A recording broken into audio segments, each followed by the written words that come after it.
2026 ஐபிஎல்ல நம்ம சிஎஸ்கேவின் bowling lineup எப்படி இருக்க போகுது, பவுலிங்கில் யாரெல்லாம் நம்ம சிஎஸ்கே எடுத்துகிட்டு வர்றதுக்கான வாய்ப்புகள் இருக்குது, யாரெல்லாம் எடுத்துகிட்டு வந்தால் நம்ம சிஎஸ்கே ஒரு தரமான சம்பவத்தை பவுலிங்கில் பண்ண முடியும், இதை பற்றின ஒரு ஃபுல் டீட்டெயிலை பற்றியும் நம்ம சிஎஸ்கேவின் ஃப்ளெமிங், மைக்கேல் கசி இவங்க 2 பேரும் இப்போ நம்ம சென்னையில் வந்து லேண்ட் ஆக போகிறாங்க அப்படின்னு ஒரு லேட்டஸ்டான அப்டேட் வந்து கிடச்சிருக்கு.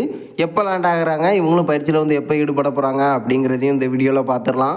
அதுக்கு முன்னாடி சேனலுக்கு புதுசாக இருந்தீங்கன்னா சப்ஸ்கிரைப் பண்ணிக்காங்க. இந்த வீடியோக்கு ஒரு லைக் கொடுக்கணும்னா லைக்கை கொடுத்துருங்க. ஃபஸ்ட்டு நம்ம பயிற்சியாளர்கள் எப்போ வந்து லேண்ட் ஆக போகிறாங்க அப்படிங்கிறத பார்த்துடலாம். ஃப்ளெமிங் அது மட்டும் இல்லாமல் மைக்கேல் கசி இவங்க 2 பேர் தான் நம்ம சென்னையில் வந்து லேண்ட் ஆகலை.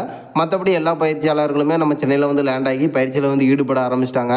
ஸோ ஒரு பெரிய எதிர்பார்ப்பில் வந்து போயிட்டுருக்கு. நம்ம சிஎஸ்கேவின் ஹெட் கோச் ஃப்ளெமிங் எப்போ வருவார் அப்படின்னு. இப்போ எப்போ வர போகிறாங்க அப்படிங்கிறத பற்றினா ஒரு லேட்டஸ்டான அப்டேட் வந்து கிடச்சிருக்கு. கிட்டத்தட்ட இந்த மாதம் 16ஆம் தேதி இவங்க 2 பேருமே வந்து கன்ஃபார்மாக சிஎஸ்கே டீமில் வந்து இருக்க போகிறாங்க. இவங்க 2 பேர் மட்டும் இல்லை, நம்ம எரிக் சிம்மன்ஸ் இவரும் வந்து லேண்ட் ஆக போகிறாரு அப்படின்னு வந்து சொல்லப்பட்டிருக்கு. கிட்டத்தட்ட சண்டே இல்லைனா மண்டே இந்த 2 டேட்டில் கன்ஃபார்மாக நம்ம சிஎஸ்கேல இவங்க வந்து லேண்ட் ஆகிருப்பாங்க. ஸோ பயிற்சியை பொறுத்தளவுக்கு பார்த்தீங்கன்னா உடனே வந்து ஈடுபடுவாங்க அப்படிங்கிற மாதிரி தான் வந்து சொல்லியிருக்காங்க. அடுத்து நம்ம சிஎஸ்கேவின் பவுலிங் லைனப்பை பார்த்துடலாம். யாரெல்லாம் எடுத்துகிட்டு வருவாங்க அப்படின்னு ஒரு பெரிய எதிர்பார்ப்பு. ஏன்னா நம்ம அஸ்வின் அது மட்டும் இல்லாமல் பார்த்தீங்கன்னா இவங்க 2 பேரும் நம்ம சிஎஸ்கே இப்போ வந்து மிஸ் பண்ணியிருக்காங்க. ஸோ இப்போதைக்கு நம்ம சிஎஸ்கேட பவுலிங் லைனப் எப்படி இருக்க போகுது அப்படின்னு பார்த்தீங்கன்னா நம்ம கலீல் அகமது தான் ஃபர்ஸ்ட் ஓவர் வந்து வீச போகிறாரு. அதில் எந்த ஒரு டவுட்டுமே இல்லை. ஏன்னா நியூ பாலில் சூப்பராக வந்து பண்ணிட்டு இருக்காரு. ஆல்ரெடி ஒரு வீடியோவை பார்த்துருந்தோம்.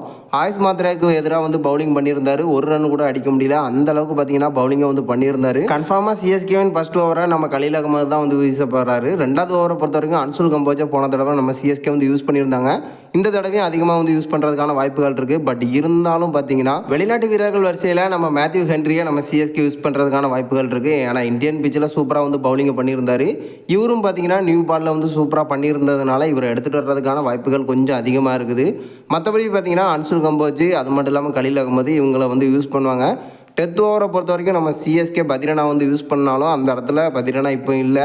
கன்ஃபார்மாக பார்த்தீங்கன்னா நேத்தன் எலிசா சிஎஸ்கே வந்து எடுத்துகிட்டு வருவாங்க. ஸோ பத்ரினா இல்லாத நேரத்தில் நம்ம சிஎஸ்கே இவரை தான் வந்து யூஸ் பண்ணியிருந்தாங்க. இவரும் 10th ஓவரில் வந்து சூப்பராக பண்ணியிருக்கிறதுனால நம்ம சிஎஸ்கே கன்ஃபார்மாக 3வது பவுலராக இவரை வந்து எடுத்துகிட்டு வருவாங்க. கிட்டத்தட்ட ஒரு ஆல்ரவுண்டர் லிஸ்ட்டில் வந்து பார்த்தீங்கன்னா ஒரு பவுலரை நம்ம சிஎஸ்கே எடுத்துகிட்டு வருவாங்க. ஸோ போன தடவை சாம் கரன் அது மட்டும் இல்லாமல் ஜெமி ஓட்டனை வந்து யூஸ் பண்ணியிருந்தாங்க. இந்த தடவை ஸ்பின் தேவைப்பட்டால் நம்ம அகில் கோஷனையும், ஒருவேளை ஸ்பீட் பவுலிங் தேவைப்பட்டால் ஜெம்மி ஓட்டனையும் நம்ம சிஎஸ்கே யூஸ் பண்ணுறதுக்கான வாய்ப்புகள் இருக்குது. கிட்டத்தட்ட கன்ஃபார்மாக பார்த்தீங்கன்னா நம்ம நூர் அகமது எங்கே வேணாலும் நம்ம சிஎஸ்கே வந்து யூஸ் பண்ணுவாங்க.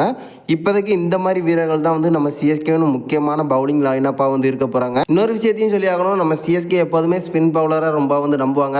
ஸோ இப்போதைக்கு பார்த்தீங்கன்னா இந்தியன் பேட்ஸ்மேன் நிறைய பேர் இருக்கிறதுனால வெளிநாட்டு வீரர்களையும் ட்ராப் பண்ணிவிட்டு அந்த இடத்துல நம்ம ராகுல் சகாரா இருக்கட்டும், அது மட்டும் இல்லாமல் நம்ம ஸ்ரேயஸ் கோபால் இந்த மாதிரி ஸ்பின்னர்ஸ் எடுத்துகிட்டு வர்றதுக்கான அதிக வாய்ப்புகள் இருக்குது. ஸோ இப்போதைக்கு பார்த்தீங்கன்னா நம்ம சிஎஸ்கேவோட லைனப் எப்படி இருக்கும் அப்படின்னா கலீல் அகமது, அன்சுல் கம்போஜ் அது மட்டும் இல்லாமல் நூர் அகமது, நேத்தன் எலிஸ் 5வது பவுலராக கன்ஃபார்மாக நம்ம சிஎஸ்கே எப்படி ஒரு ஆல்ரவுண்டரை வந்து எடுத்துகிட்டு வருவாங்க. ஸோ இப்போதைக்கு ஜெமி ஓட்டன் இல்லைனா அகில் கோஷன் இவங்களை வந்து எதிர்பார்க்கலாம் அப்படின்னு தான் நான் நினைக்கிறேன். நீங்கள் என்ன நினைக்கிறீங்க? நம்ம சிஎஸ்கேவின் பவுலிங் லைனப்பாக இருக்கட்டும், இந்த லைனப்பில் வேறு யாருக்கு வாய்ப்பு கிடைக்கிறதுக்கான சான்ஸ் இருக்குது அப்படிங்கிறத மறக்காமல் நம்மளோட கமெண்ட் பாக்ஸில் தெரிவிச்சிருங்க.